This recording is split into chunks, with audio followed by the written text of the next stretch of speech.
ఇది జీవిత రహదారి.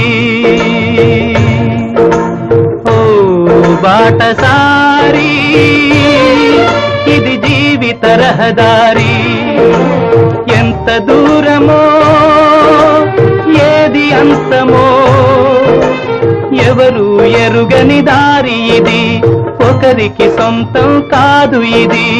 ఓ బాటసారి, ఇది జీవిత రహదారి.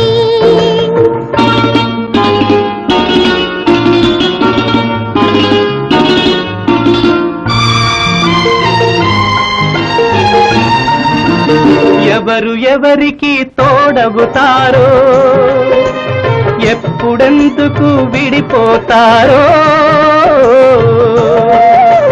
మమతను కాదని వెళతారు, మనసే చాలని ఉంటారు.